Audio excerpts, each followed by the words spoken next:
federal-member-for-swan. Okay.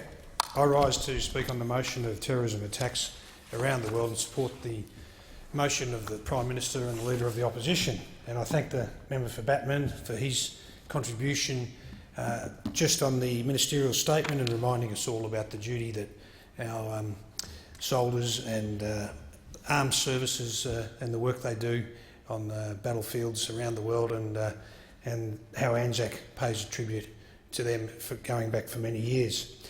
And I did also want to just mention briefly about the bill that just went through previously, the Australian Citizenship Amendment Allegiance to Australia Bill, where this is part of a total suite of packages that the government is putting together to help make Australians safer from terrorist attacks. And I just wanted to mention my displeasure at the discussion by, or the speech by, the member for Melbourne, who was not supportive of the amendments or supportive of the fact that this government, along with the opposition, in a bipartisan manner, are trying to improve and the safety for all Australians. And his speech was an absolute disgrace. But I'll move on from that and try and talk positively about the motion the Prime Minister and the Opposition Leader brought forward. Mr Deputy Speaker, we are well aware of the vicious and cowardly terrorist attacks that locked down Paris on November the 13th. We all watched it unfold, or many of us watched it unfold, on our TVs, and our thoughts turned to the victims and their families of these cowardly attacks. Our thoughts are with those in Australia who have family in France as well, who I'm sure would have tried to contact them and establish their status as soon as they possibly could. Those attacks stole the lives of at least 129 people and injured hundreds more. Those organised attacks, in which ISIL has taken the responsibility for, saw 8 killers, or as we should call them, 8 cowards, attack 7 locations across the city.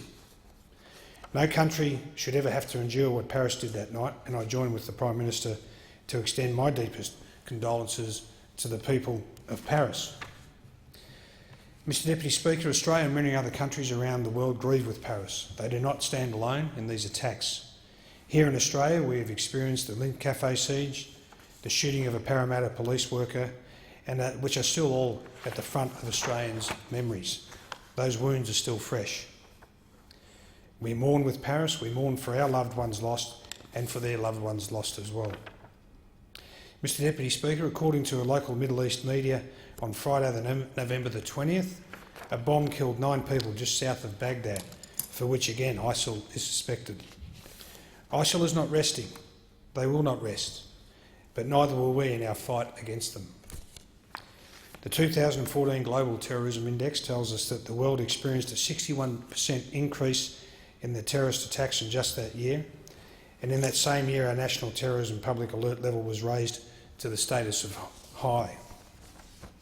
Since then, there have been 26 people charged, resulting from 10 counter-terrorism operations. There are currently more than 400 high-priority counter-terrorism ongoing investigations being managed by our security agencies.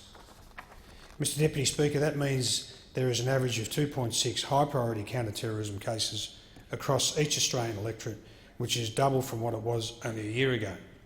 And in a recent newspaper article, we also noted that there was, in the last year, there's been more than 1,000 people killed in terrorist attacks around the world.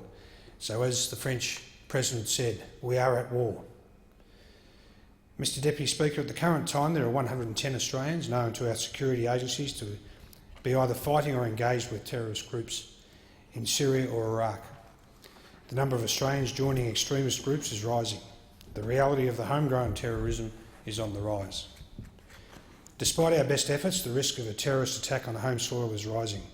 The Parramatta shooting and Lindt Cafe siege, as I mentioned before, were just the start. Now is the time to make sure we are doing all we can to preserve the safety of our citizens. We have to respond to this worsening threat picture.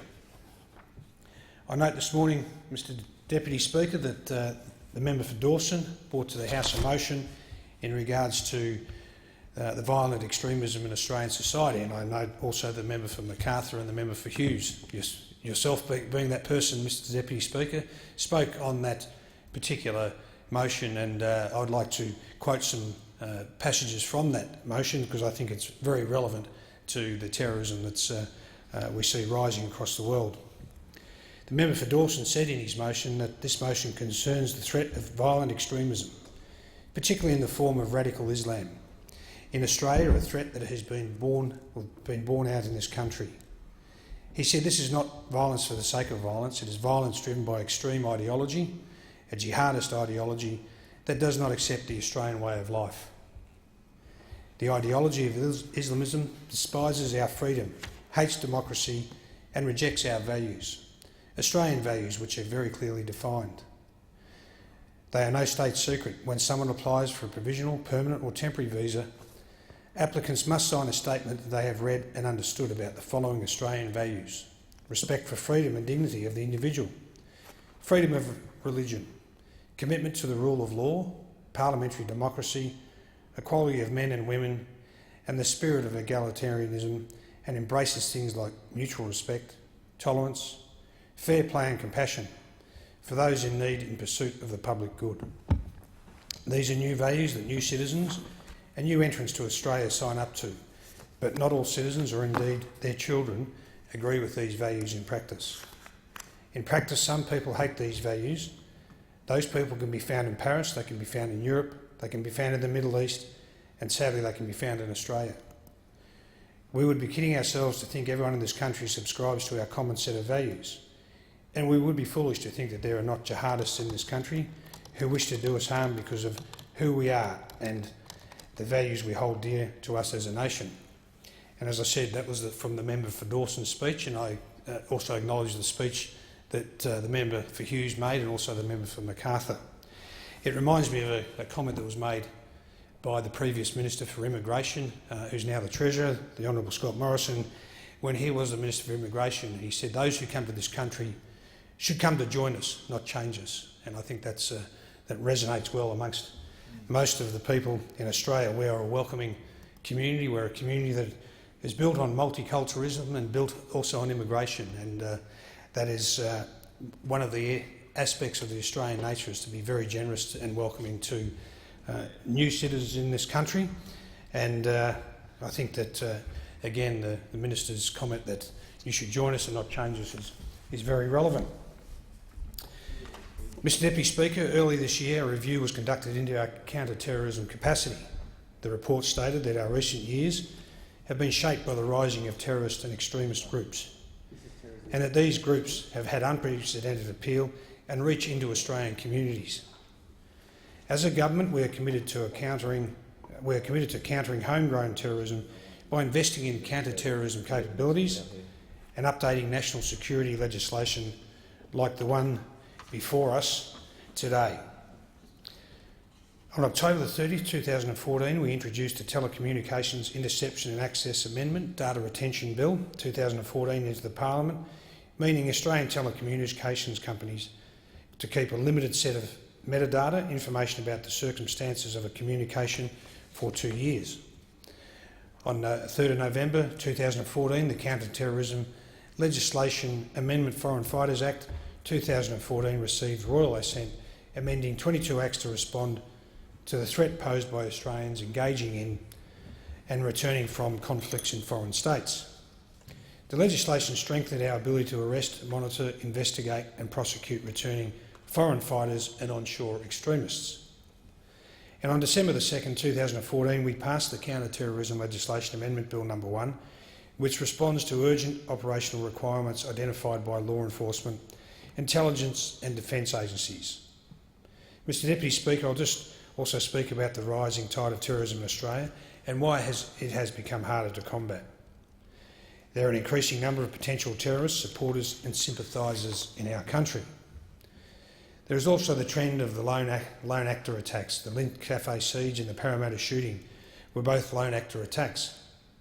It means there may be no visibility of planning and no time delay between intent and action. Terrorists are using sophisticated technologies and methodologies to stay under the radar, and they are now adept at exploiting social media to distribute propaganda products. We need to counter the extreme corrupting messages of ISIL and violent extremists in schools mosques and online through social media.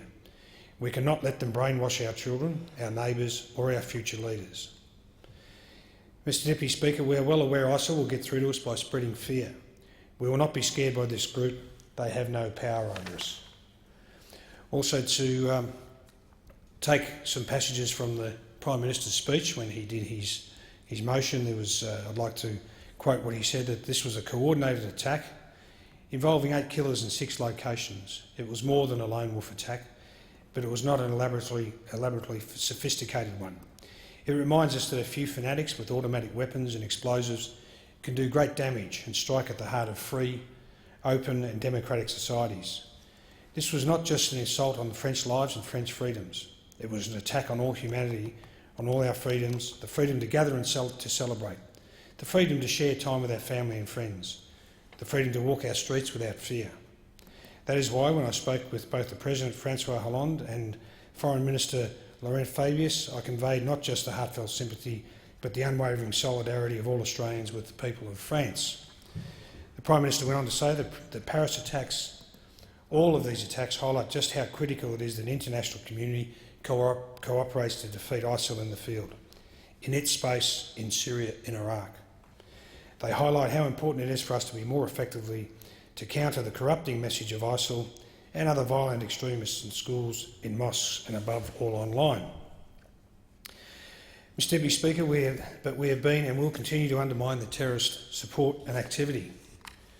Our efforts to detect and undermine terrorist support have been effective, despite increasing volume and significance. We must continue to stop the flow of terrorist support. In 2013, a Sydney-based man was arrested in Sydney and charged with facilitating the recruitment of Australians to train and or fight with terrorist groups in Syria, including Jabhat al-Nusra. Since 2011, the number of passport cancellations have been increasingly exponentially reducing the flow of Australian fighters supporting terrorist groups. Last Monday, I asked the Prime Minister to outline the collective response of global leaders to the crisis. The Prime Minister told the House that the international response to the terrorist attacks in not only Paris but other countries too was at the forefront of the discussions at recent international summits, and that all leaders agreed the fight against terrorism was the major priority in national security. He said that ISIL must be defeated in the field and that Australia has the second largest foreign military contribution of coalition partners in the battle. I endorse and echo his points. Mr Deputy Speaker, I also heard the member for Canberra speak about the treatment by ISIL of women in Iraq and Syria, and the strategy of rape and abuse of women, and how it should be abhorrent to all Australians, and we should keep that at the forefront of our mind when we think about what these ISIL people do, what they're about. They're about fear, they're about striking at the heart of what our society is about. And who can forget the Yazidi woman who entered the Iraqi parliament and was pleading for help from everyone from all nations to stop the fear of the fact that ISIL were going to wipe out the Yazidi race. And we might here in Australia think that we've had some experiences in our nation that need our armed forces, our AFP and our security forces, border force, to protect us from, but to actually live in that environment and to know that they're going to be put to persecution by the ISIL people must be absolute fear for those nations and the people of those nations, particularly the Yazidi race. Mr Deputy Speaker, we are working with our allies and we will defeat ISIL. We have a fight on our hands, one that will bring Australia and other global leaders together. We will band together to have a lasting defeat of the ISIL, and I think that all Australians should take it in consideration to support these amendments and any legislation that the government, in bipartisan support from the opposition, and I do congratulate the opposition and thank them for their bipartisan support on the legislation that we bring in as a suite to protect and secure the safety of all Australians against ISIL and to protect other nations from people leaving Australia to go and support and fight with the ISIL terrorists, extremists. So again, Mr Deputy Speaker, I support the motion and thank the House for the opportunity to speak. I thank the member for Swan.